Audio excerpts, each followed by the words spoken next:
In this video, we want to look at the genre that Restoration literature is most well known for, and that is comedy, or more specifically, the comedy of manners.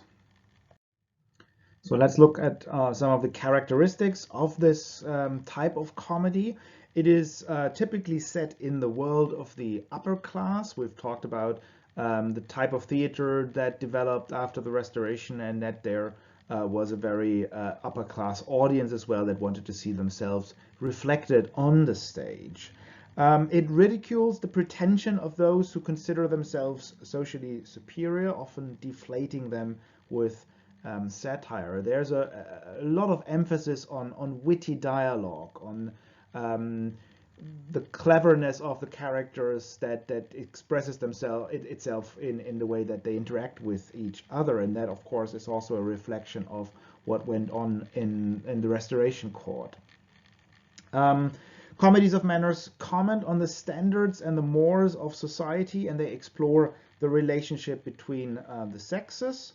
Typically, there is a little depth of characterization. This isn't about fully fledged, deep, rounded characters. In fact, playwrights use often stock character types: the fool, the schemer, the hypocrite, the jealous husband, the interfering old parents, and they weren't interested in giving them a lot of depth.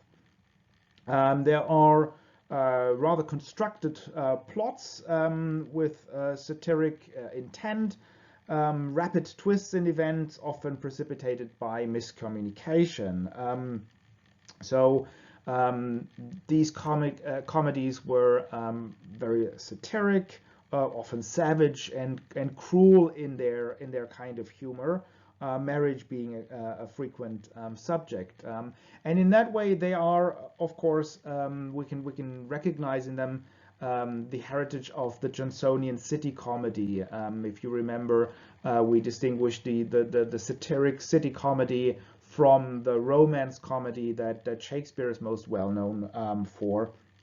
So it continues this tradition of contemporaneity and of the city, particularly London, as the prime venue of where things happen. It echoes the satirical intent of these comedies, but it also differs in important respects. So the Restoration comedy revels much more in the cleverness and in the sophistication of the characters.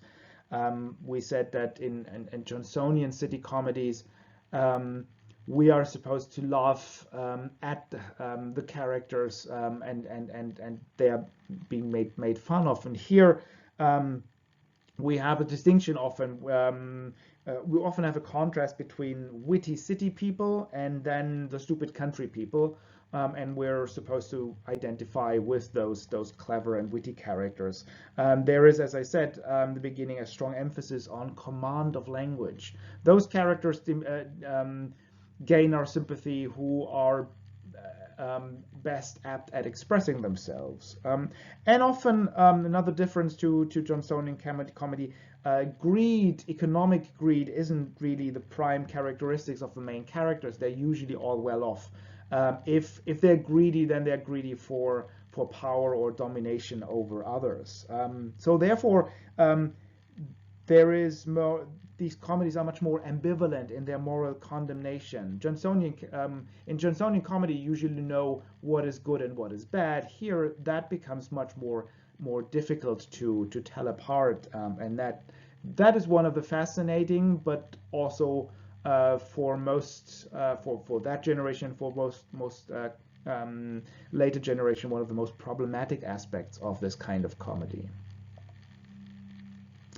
But we have to understand, of course, that sort of amorality, that liberality, also as a very deliberate counterpoint to the Puritan repression that had reigned for the preceding years. So, for example, sexuality in itself isn't seen as sinful, but is rather celebrated on the stage, which of course is also based on the libertine philosophy that I introduced in an earlier video. And there is an emphasis on distinction between what we might call the public reality and the private make-believe of the characters, what they're actually appearing as, and what is sort of behind that, which of course makes for interesting representations on the stage. We can see this in quotes like this one here from The Country Wife, where it says that your women of honor, as you call them, are only chary of their reputations, not their person, and 'tis scandal they would avoid, not men. So there isn't an underlying morality. It's really just the appearance of morality that is of importance, and that isn't a problem in itself. It's just a statement of fact in a way.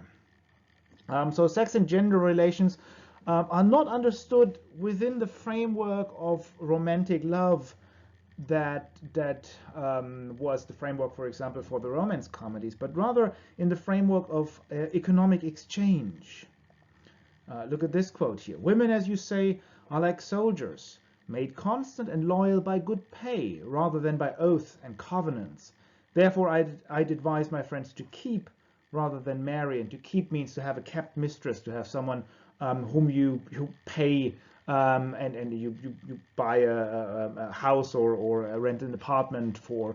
So we see that there isn't any underlying ideal of love here, and this sort of cynical view of love is certainly something that strongly differentiates it from the romance comedy, for example. Instead, love gilds us over and makes us show fine things to one another for a time, but soon the gold wears off, and then again the native brass appears. So love isn't golden through and through, but it's rather just sort of a thin coating of gold over the brass that will show through. So there isn't any substance, any absolute substance in the middle of this idea of love. Arguably, the most powerful dramatic expression of the Restoration spirit in comedy are the plays of William Wycherley, produced between 1671 and 77. They are amongst the most uncompromising comedies of the period in their moral ambiguity, particularly. Stating several of the major themes which were to dominate the drama up to the beginning of the next century, Wycherley gives such pointed physical emphasis to his satire that it is impossible to take sides. So you really don't know where the side is that you're supposed to take. The playgoer is made forcefully aware of the cunning of the disloyal wives and the friends, but at the same time he's laughing at the vanity and the folly of those who are being duped, and that creates a highly morally ambiguous situation. The most well-known, the most notorious, in fact, of his plays is The Country Wife from 1675. The title itself is actually the lewd pun that you might imagine. It turns on two plots and plot devices, both equally indelicate. The first is that there's a rake character who publicly pretends to be impotent. He claims that he's impotent as a trick to gain access to the wives, because then he's not dangerous anymore and he can drink tea with the wives and have access to them while the men are away. But of course that is just his trick to start clandestine affairs with married women. So this is one of the plot lines, and the other is the arrival in London of an inexperienced young country wife with her discovery of the joys of town life, especially the fascinating London man. So she falls out of her country innocence. And this, particularly the scandalous trick, but also the frank language that was used in the play, has for much of the play's history kept it off the stage and out of print. It stopped being staged in 1753 and wasn't produced anywhere until 1924. So only in 1924 the Country Wife returned to the stage, because it was considered as too outrageous to be performed at all. And its main protagonist was one of the most extreme examples of this this major figure, the Restoration rake. The Restoration rake was a carefree, witty, sexually irresistible aristocrat. They were typified by the so-called merry gang of courtiers around Charles, who included as prominent members, of course, the Earl of Rochester, but also people like Georges Villiers, the second Duke of Buckingham. That was the man who wrote this play, the satirical play, The Rehearsal, that made fun of John Dryden's heroic comedy, but also the Earl of Dorset, Sir Charles Sedley. So we see these are very high-ranking people, of course, but many of them were inveterate gamblers, brawlers, and also duelists. Some of the lowlights of their career are Buckingham's killing of the Earl of Shrewsbury in a duel, which he fought for the latter's wife. And he then provoked an outrage when he installed the so-called widow of his own creation in his own and in his wife's house. So he killed the Earl of Shrewsbury and then took his wife into his own house as his mistress. There's also this anecdote of Sedley and the Earl of Dorset preaching naked to a crowd from an alehouse balcony in Covent Garden as they simulate sex with each other. According to the diarist Samuel Pepys, Sedley showed his nakedness, acting all the postures of lust and buggery that could be imagined, and abusing of scripture, preaching a mountebank sermon from that pulpit. That being done, he took a glass of wine and washed his prick in it, and then drank it off, and then took another and drank the king's health. At this point, I need to make a short detour to just say a few words about the diarist, Samuel Pepys, because his text is one of the most fascinating documents of the 17th century. It's of course not a literary text per se, but it tells us an enormous amount about the life at court, but also about the private lives of people at that time. So Pepys kept this private diary from 1660 to 1669, so roughly the first 10 years after the Restoration, and it was written in a secret shorthand. So he had devised his own secret script that you can see here, and for the longest time nobody was able to decode that and to read and understand that. So it was first published in the 19th century, after it was being decoded, and only complete after 1970. So it's a very late discovery of this text that in very close detail tells about Pepys' own life, his own moral failings, but also many of the other characters. So reading this diary really gives you a very good impression of the life at and around court of the 17th century. And you can now, of course, read transcribed editions. But to come back to the rake as character on the stage, there are so many of these characters that we maybe need to make a few distinctions between them and see that they fall into different types or classes. One of the distinctions that was usually made was that between a true wit and a false wit. So whether the character is only pretending to that kind of wit that was celebrated on the stage, or actually has that in his natural capacity. And the other very important distinction is that between what we might call the penitent rake versus the persistent rake. So the first one, the penitent rake, is one that starts out as a rakish character, as an immoral character, but that is usually reformed at the end of the play, and then stops being a rake and gets into sort of a normal life. And that usually happens through the major female character, who's able to turn this character around. He's sort of whenever the male character finds his match in an equally witty female, she can persuade him to remain true and to get out of the penitent, get out of the rakish characteristics, whereas the persistent rake would be one that stays the same way that he starts out. And then we can distinguish between different forms of living out these libertine notions and ideals. We can distinguish between the extravagant, the vicious, and the philosophical libertine. The extravagant libertine, that would be mostly aligned to the penitent rake. So these are characters that are characterized by their anti-normative conduct throughout, but that finally settle down in matrimony, starting out promiscuous, impulsive, wild, frivolous, but then finding their match in an equally extravagant and witty heroine.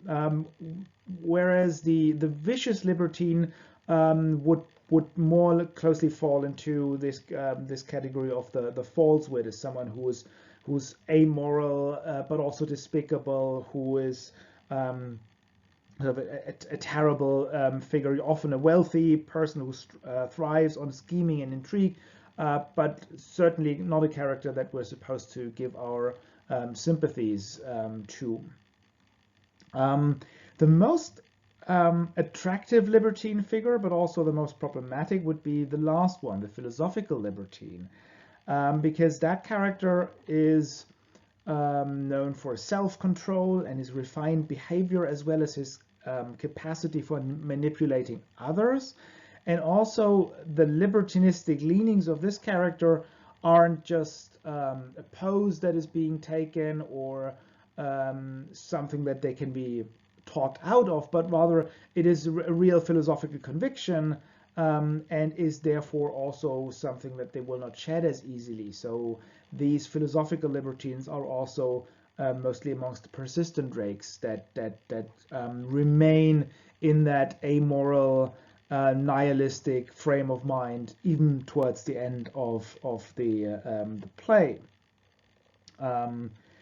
And it is this kind of libertinism that has secured the notoriety of, for example, The Country Wife by William Wycherley, but also George Etheridge's The Man of Mode, because there you have these characters that are not being punished, that stay, basically they stay bad and they're not being punished at the end. You remember how for the heroic drama, one of the major points was that there had to be poetical justice, that in the end the good guys have to be rewarded and the bad guys need to be punished.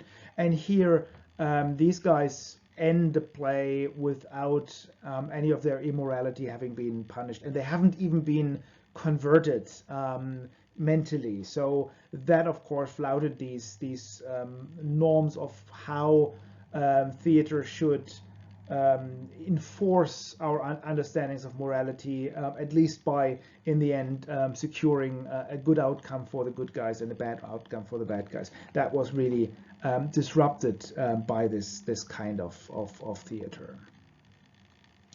But one important aspect is that this particularly the extravagant libertine that is penitent had his counterpart in the women, and that meant that there were also that had of course something to do with the fact that you had also female actors here, that there were very interesting women parts, and women were given a lot of lines, because the play after all is all about the dialogue and all about the witty repartee, and you have something like this quote here from The Country Wife, where a man says that methinks wit is more necessary than beauty, and I think no young woman ugly that has it, and no handsome woman agreeable without it. So it's this amorality that the Restoration comedy is most well known for, and it's only towards the end of the century that increasing criticism of the dramatic immorality and the obscenity on the stage makes the authors return to more traditional moral standards. We could compare the quote that I just showed you to this one from a comedy, The Way of the World, from 1700, so the end of the 17th century. From hence Let those be warned who mean to wed, lest mutual falsehood stain the bridal bed. For each deceiver to his cost may find that marriage frauds too oft are paid in kind. So you should better watch out who your partner is, because if your relationship is based on mutual deceit, that's all you're going to get. And this is, of course, a very different moral outlook than the celebration of wittiness and deceiving that we saw in the earlier comedies. So towards the end of the century, comedy comes under attack for its immorality, particularly for the breach of the newly formulated idea of poetic justice. And that had two reasons that went hand in hand. One was a disillusionment with the court, with the splendor, with the magnificence, and the importance of the court. And that had political reasons, that the end of the 17th century saw political crises, like the exclusion crisis of 1678 to 81, an attempt to exclude Charles's brother James from the succession to the throne. That was because it was feared that James would returning to Catholicism. And then, of course, the Glorious Revolution of 1688, when James was actually kicked out. So we have these revolutionary crises that certainly reflect negatively on the court that had been established in all its splendor and importance in 1660. And also the association of the court with immorality and therefore with corruption becomes more problematic as the middle class starts to gain in importance. After the reign of Charles II, and especially after the Glorious Revolution, the cultural perception of the rakish character took a dive into squalor. The rake, instead of being celebrated on the stage, became the butt of moralistic tales in which his typical fate was debtor's prison, venereal disease, and maybe the lunatic asylum. And you see one classic example of this in William Hogarth's series of paintings called The Rake's Progress, that give us kind of a moral tale in a couple of images where we see the rake starting out here. This is sort of the classic rakish scene. This is our rake character here, who parties with women and gambles and so on, and has everything. But things sort of take a darker turn here. This is again the character who is holding up his dice here, so he's gambling away all of his money. He has already lost his wig here in the heat of the moment, so he will squander all of his money and lose that, which means that he ends up in debtor's prison, which is where he is here. This is him, and this is at the time his wife, and there are the debtors, and everyone tries to get something from him, so that in the end he ends up in Bedlam, in the lunatic asylum. So here he is again, and that's of course the moral of the story, that a story like that needs to end badly. And this is an expression of the newly emerging middle class conscience that says, well, that is not willing to continue celebrating aristocratic corruption and extravagance in the same way.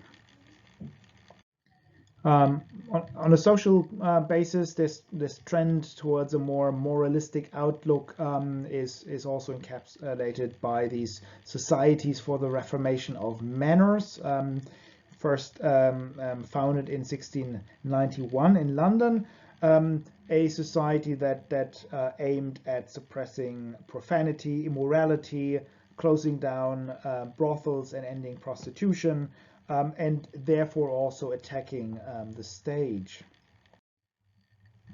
And in the context of that, one direct attack, one of the most influential attacks on the stage came from a clergyman called Jeremy Collier, who in 1698 published this short view of the immorality and profaneness of the English stage. Collier was a theologian, a bishop, and he regarded theatre as the great threat to society. Collier's starting point is the assumption that theatre's main purpose is didactic, and its didactic message is fundamentally based on the idea of poetic justice. As he writes, the business of plays is to recommend virtue and discountenance vice, to show the uncertainty of humane greatness, the sudden turns of fate, and the unhappy conclusions of violence and injustice. It is to expose the singularities of pride and fancy, to make folly and falsehood contemptible, and to bring everything that is ill under infamy and neglect. He then goes on to accuse the theatre authors of having completely perverted and even reversed poetic justice, being convinced that nothing has gone farther in debauching the age than the stage poets and playhouse. I thought I could not employ my time better than in writing against them. Those men sure take virtue and regularity for great enemies. Why else is their disaffection so very remarkable? It must be said they have made their attack with great courage and gained no inconsiderable advantage. So there is a very alarmist tone in this attack pamphlet. There was this idea that Collier basically single-handedly ended the Restoration stage, but he was certainly just one expression of a general turn in morality. But he was a very vocal one and produced a lot of reactions in his contemporaries. So what you see here are just a few of the many reactions that were written and published immediately after the short view came out. And then Collier himself answered these in 1699 here with a defense of the short view, and then those were again being commented on. So the list goes on, and there's really a whole pamphlet war raging about these. Well, but we see how people grappled with what the stage was supposed to be and how the stage was supposed to be. And indeed, at the beginning of the 18th century, when we enter into a new phase, the Restoration comedy is succeeded by what is being called sentimental comedy. So a new concept, a comedy that had at its ground a new concept of social morality and that valued restrained passion and patient reflection over the bold, contentious behavior of the characters on the Restoration stage. The most well-known example of this would be Richard Steele's The Conscious Lovers from 1722, and here you have in the preface and in the text you have comments on this. What this new kind of drama should be like. When he writes, "No more let ribaldry with license writ usurp the name of eloquence or wit. No more let lawless farce in short go the lewd dull gleanings of a Smithfield show. 'Tis yours," it's addressed to the play itself, "'tis yours with breeding to refine the age, to chasten wit and moralize the stage. Ye modest, wise, and good, ye fair, ye brave, tonight the champion of your virtue save, redeem from long contempt the comic name, and judge politely for your country's fame." So this idea of refining the age, becoming more refined, more restrained, more upright, we can see how that is in so many respects a complete reversal from what was celebrated on the Restoration stage, that here we see the start of something new.